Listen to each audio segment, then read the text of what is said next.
এবার মোদী সরকারের এক বৃহৎ ঘোষণা নিয়ে এসেছি। গ্যাস নিয়ে একটা বড় উপহার দিয়েছেন, তৃতীয়বার শপথ গ্রহণের পরই বড় ঘোষণা দিয়েছেন প্রধানমন্ত্রী। ইতিমধ্যে সম্পূর্ণ হয়েছিল দেশের লোকসভা নির্বাচন 2024। এবারে বিজেপি যদি সংখ্যাগরিষ্ঠ না পায়, তারপরেও সংখ্যাগরিষ্ঠ জোট সরকার নিয়ে এনডিএ সরকার গঠন করেছে নরেন্দ্র মোদী।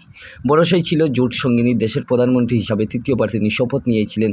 তার ক্ষমতায় আসার পর মোদী 3.0 এবার দেশবাসীর জন্য একটা বড়সড় ঘোষণা নিয়ে এসেছেন, যার মধ্যে অন্যতম হলো প্রাকৃতিক গ্যাস, যেটা সিএনজি গ্যাসে জিএসটি অন্তর্ভুক্ত করা।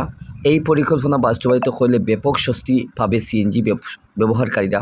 জানা যাচ্ছে ইতিমধ্যে এই বিষয়ে রিচার্জ শুরু হয়েছে আমেরিকার কোম্পানি সিটি রিচার্জ। বর্তমান জিএসটি 18% পর্যন্ত আবকারি শুল্ক আরোপ করা হয়।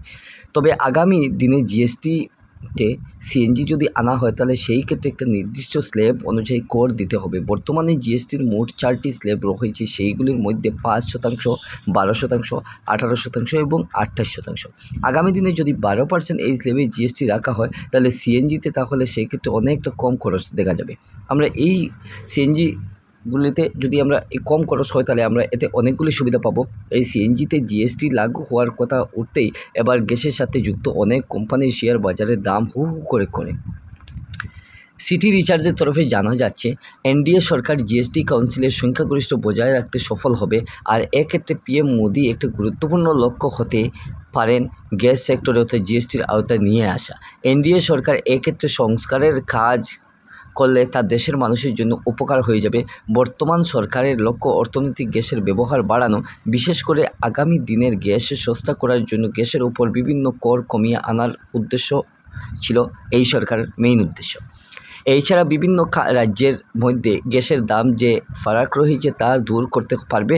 এদিকে যখন দিল্লিতে দেখতে পাচ্ছি আমরা ভ্যাট শূন্য, সেখানে মহারাষ্ট্র, গুজরাট এবং উত্তরপ্রদেশে তা 3 থেকে 5%।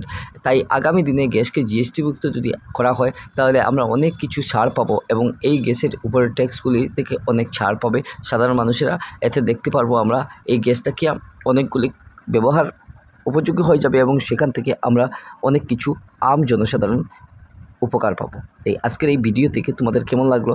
এই জিএসটির বিষয় নিয়ে এই মোদী সরকারের তৃতীয় বড় একটা ঘোষণা নিয়ে চলে আসছেন।